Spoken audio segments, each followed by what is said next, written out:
Welcome to Thread of Terror. We bring you the creepiest stories from Reddit.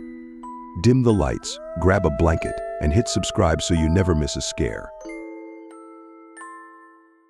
What is the most unbelievable horror experience that you had? Story 1. Haunted Costume Room. Summer camp was supposed to be fun, filled with games, laughter, and late-night ghost stories that were never actually supposed to be real, but something happened that summer. Something I still cannot explain. It was a theater camp, and a few of the girls became convinced that the costume room was haunted. They swore they had heard whispers when no one else was around, seen fabric move on its own, and even felt an unsettling chill whenever they stepped inside. As a joke, we decided to hold a séance one night, just to see if anything would happen. The costume room was cramped, filled with old dresses, masks, and dusty props. We sat in a circle, a single candle flickering in the middle of the floor. The girls told me I should try communicating with whatever was there through free writing. I had never done anything like that before, but they insisted, saying I had the steadiest hand. So hesitantly, I picked up a pencil, placed it on a piece of paper, and waited. The moment the pencil touched the surface, my hand jerked forward. It was as if an invisible force had taken control. My fingers barely held onto the wood as my hand moved, dragged by something unseen. I felt a pull, strong, deliberate, like a magnet guiding me across the page. My heart pounded as the pencil began tracing an endless loop. Over and over, it carved an infinity symbol onto the paper. I wanted to let go, but I could not.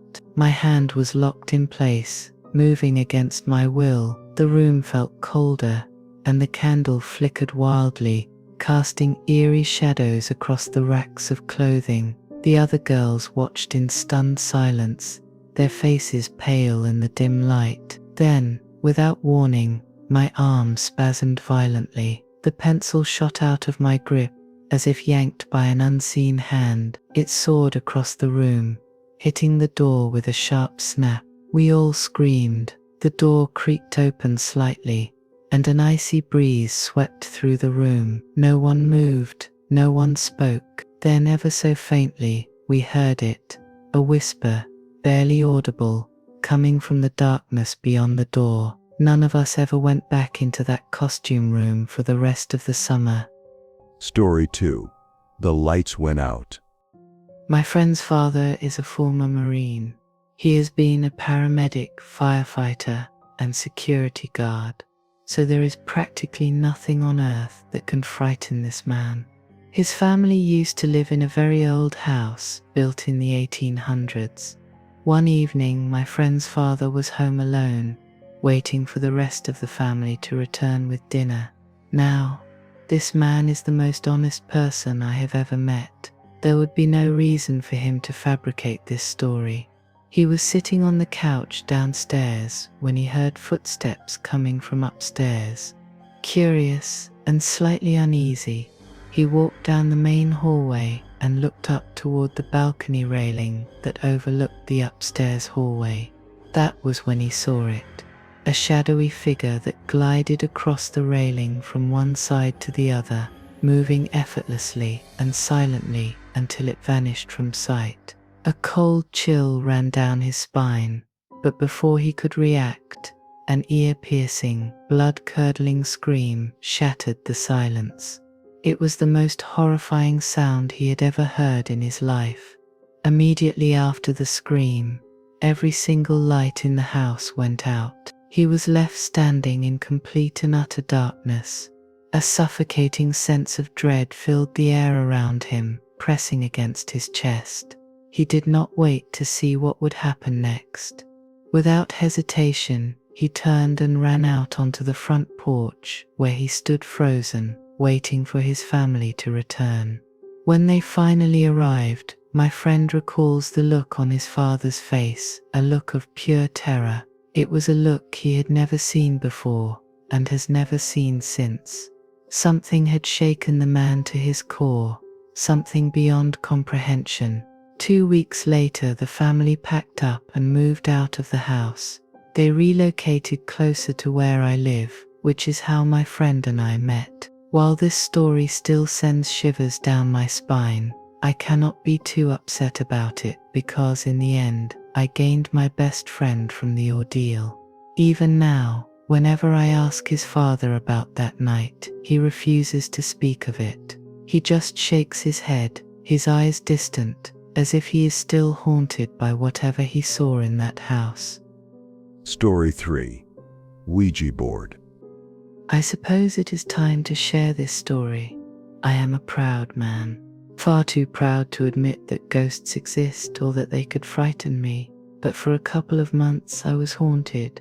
It started when I got my Ouija board, and I never read the rules. My friends were too afraid, so I used it alone. I communicated with 2 entities that day by myself. One was a little boy named Tim, who was disowned by his parents and passed away in the forest. The other presence was much darker, and for the 2 questions I asked, it would only reply with the word death, which was not a valid answer.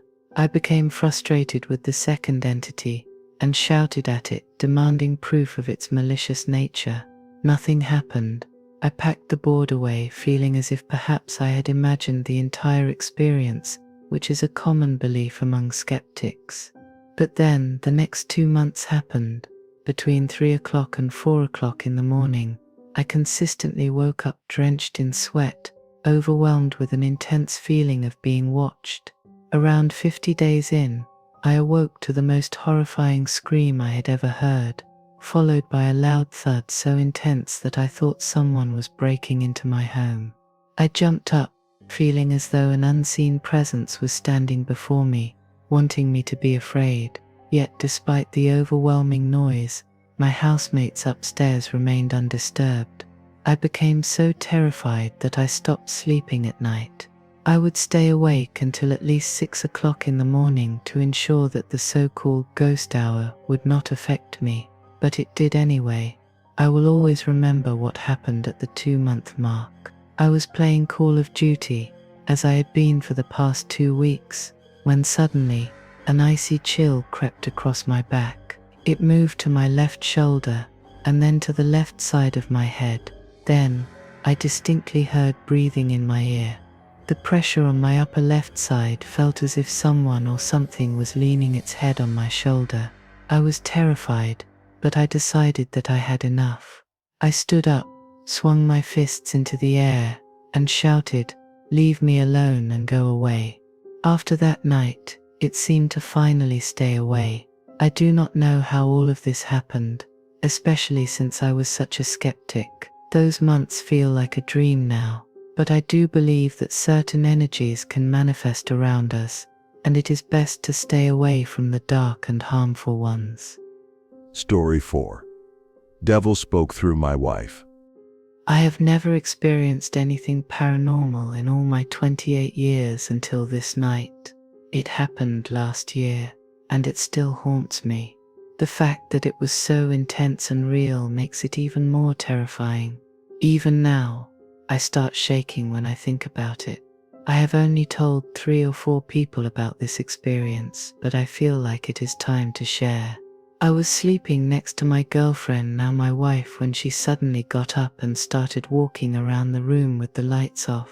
She did this for about 5 minutes before getting back into bed. A few minutes later, I started feeling uneasy and looked over at her. She was sitting straight up. I turned the light on and asked what was wrong. No response, no acknowledgement. The only thing I heard was her breathing, loud and strained. I called her name a few more times, but she barely reacted. At this point, I started to worry that she was having a medical emergency, so I shook her gently, calling her name repeatedly. Then she slowly turned to look at me, with a sinister sneer that sent a chill down my spine. That was the moment I knew something was wrong. I became more desperate, asking, "What is your name?" as if trying to bring her back from whatever state she was in. I asked several times, looking directly into her eyes. Then, without warning, her pupils dilated so quickly that her eyes became completely black. It happened in an instant. Right after that, she spoke, but the voice that came out was not hers. She said, "The devil." The voice was deep, unnatural, and completely unlike my wife's. Panic set in. I grabbed her and began to pray, commanding whatever had taken over to leave. I prayed with every ounce of faith I had.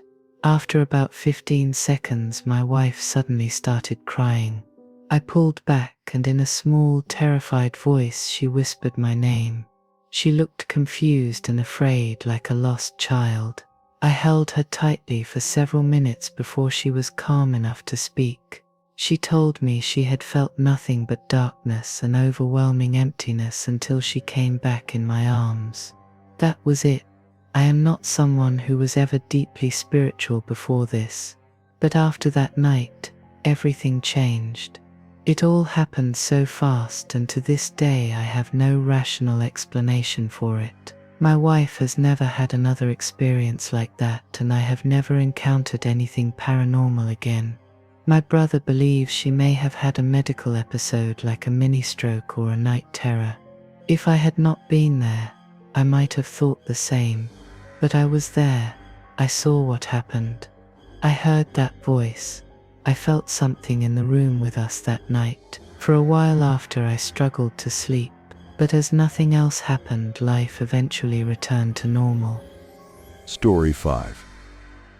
Something locked us inside. I swear in my life that something paranormal locked my siblings and me inside a lighthouse when I was 12. We were vacationing on a rented private island in the Muskokas. Despite our parents' strict warnings, we sneaked out with flashlights to explore an abandoned lighthouse. We thought we were brave, laughing and boasting as we made our way up the cliffs. The door was unlocked, and we stepped inside without hesitation. Our goal was simple: reach the top and see the beacon up close. We climbed the spiral staircase, our footsteps echoing through the hollow structure. Just as we reached the top, a loud slam echoed from below, followed by slow, deliberate footsteps. My 8-year-old stepsister started crying. My older sister, 14, and always protective, called out, "Hello." Silence. We waited, frozen in fear, for what felt like an eternity. No response, no more footsteps. Finally, we gathered the courage to climb down. But when we reached the door, our fear turned into pure terror. It was bolted shut from the outside. Then we noticed something even more chilling. A small wooden table that had been under a window was now across the room. And worse, our backpack, which had held snacks and drinks, was gone. Hours passed in suffocating darkness until, at dawn, the island's caretaker arrived. Furious, he let us out but hesitated before asking, "Did you go into the basement?" We had no idea there was a basement. Later that day, our grandparents took us back to the lighthouse. We searched for our backpack but never found it. The basement door, locked shut. We never found out what was inside. But whatever it was, it did not want us to leave. Story 6. Night we couldn't escape the supernatural. It was the summer of 2006, my senior year, when I found myself house-sitting for some family friends on their secluded property. The house was a simple ranch-style home, sitting on a 1-acre plot surrounded by tall chain-link fencing, miles away from the nearest neighbor. My job was simple: water the plants, feed the dogs, and make sure the house was locked up when I left. I was alone, and the place felt oddly still, an unsettling silence pressing in around me. On the final night, I invited 2 of my friends, Preston and Sean, to help me finish up the chores. Sean had been working on his summer school assignments, and I'd promised we'd help him get through it. While Preston and I prepared dinner, we kept pushing Sean to focus, reminding him he had to finish his work. Sean grumbled, but eventually agreed. I'll eat and watch a movie, but then I have to get back to work, he said. I distinctly remember placing his textbook on the kitchen island. Sean, Preston, I'm putting the papers in the book. Book on the island, pencil on top, I said, making sure they knew exactly where everything was. We all walked into the living room, sitting down to watch The Bourne Identity. That's when things started getting strange. A ceiling fan above us, which was on its lowest setting, began to shake violently. At first, we thought nothing of it. Maybe it was just an old fan, but the shaking grew worse, like the fan was out of control, even though it wasn't moving fast enough to cause such a disturbance. I put my knife away, eyes fixed on the fan, trying to figure out what was going on. Then it stopped, but as soon as I pulled the knife back out, the fan began shaking again. This happened several times. Knife out, shake, knife away, silence. We were too scared to talk about it at first, but we all knew something wasn't right. When the movie ended, I called out to Sean to finish his work. He got up, but when I asked him where his textbook went, he looked confused. I put it on the island, just like you said, he replied, but the book was gone. We searched everywhere, even in rooms we hadn't entered. Nothing. Frustrated, we decided to watch another movie while we let our nerves calm down. As I opened the oven to preheat it for some frozen pizza, I froze. There, right in the middle of the oven, was Sean's textbook. The papers were scattered, and the pencil was lying at the bottom of the oven pan. We were speechless. Who could have possibly put it there? As if the strange occurrences weren't enough, we heard footsteps on the porch. Clear, deliberate steps. The hairs on the back of my neck stood up. We all looked at each other in shock.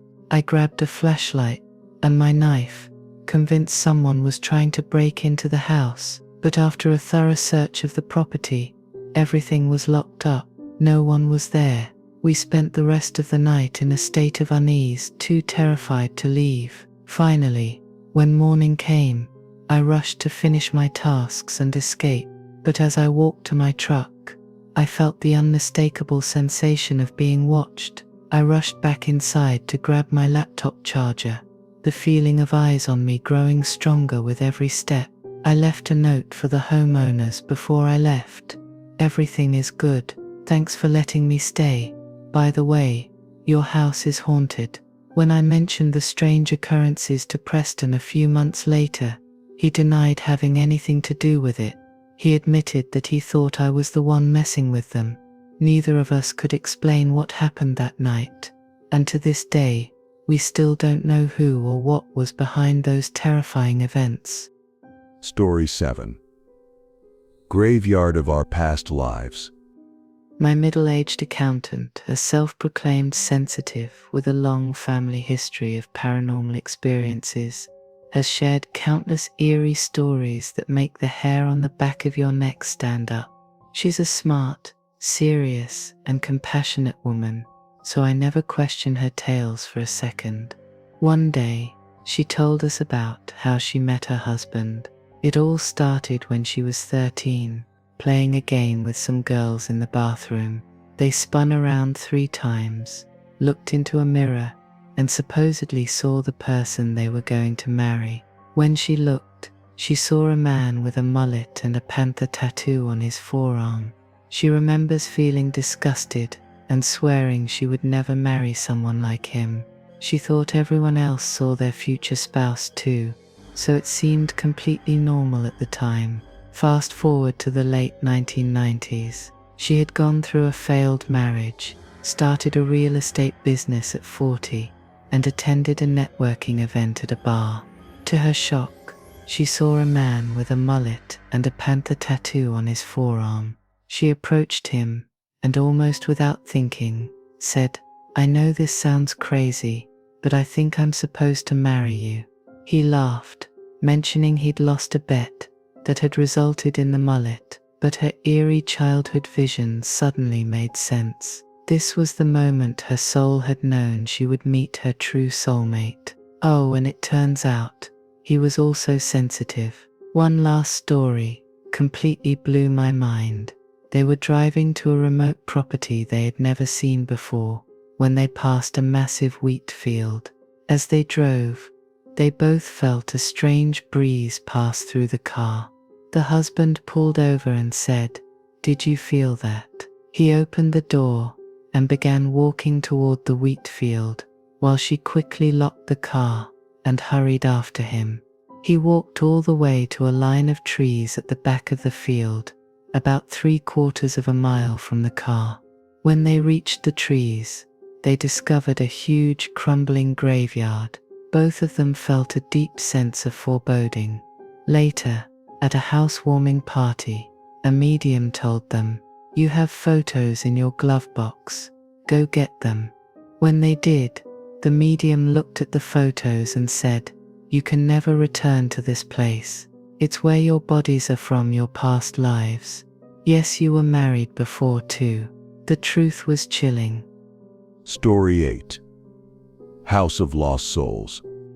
My dad's side of the family has always had eerie stories to share.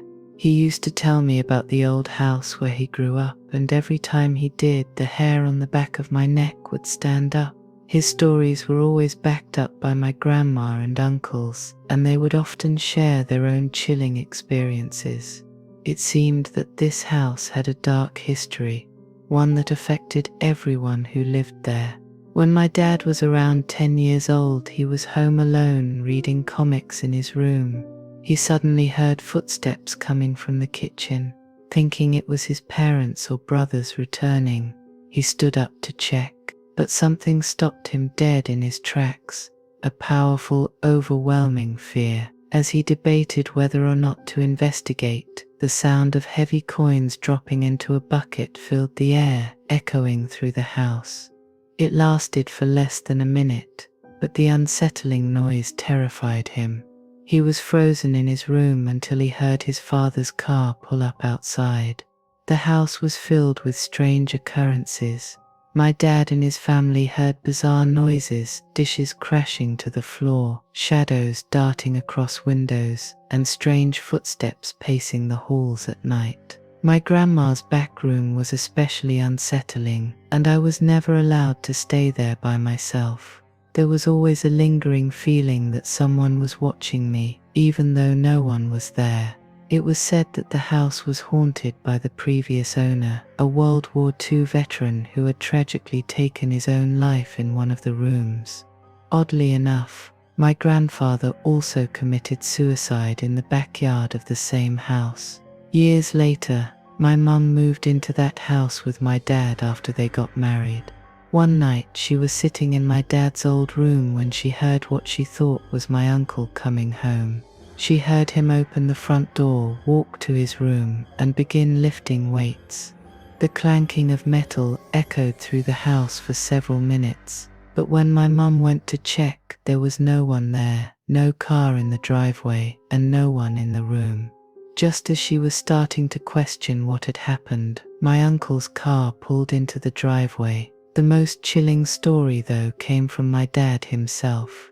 One night when he was a child, he woke up to see a shadowy figure in his room. It looked like his mother, but when he asked her about it the next morning, she swore she hadn't entered his room. Years later, my brother experienced something similar. He woke up one morning to see what looked like our mum sitting at the kitchen table, but when he got closer, she didn't respond. Just as he was about to leave, he turned around to find the chair empty. Tragically, my dad took his own life under a bridge about 8 years ago. The dark energy that haunted that house seemed to follow him throughout his life. Story 9. Eyes of Terror. I used to believe in nothing beyond what I could see or touch. Supernatural stories were nothing more than magic or fairy tales, and anyone who believed in them seemed gullible. That was until I took a security job at an old, decaying bar, situated in an aging part of town. The bar had a dark history and a clientele to match. I needed the money, so I took the job. Little did I know that the bar was haunted. For 2 years, my job was simple: protect the staff, escort rowdy patrons out, and keep an eye on things until closing. After locking up, I'd wait while the bartender, Amy, would secure the cash and lock it in the office safe. The offices were located upstairs in what used to be an apartment, but it had been abandoned for decades.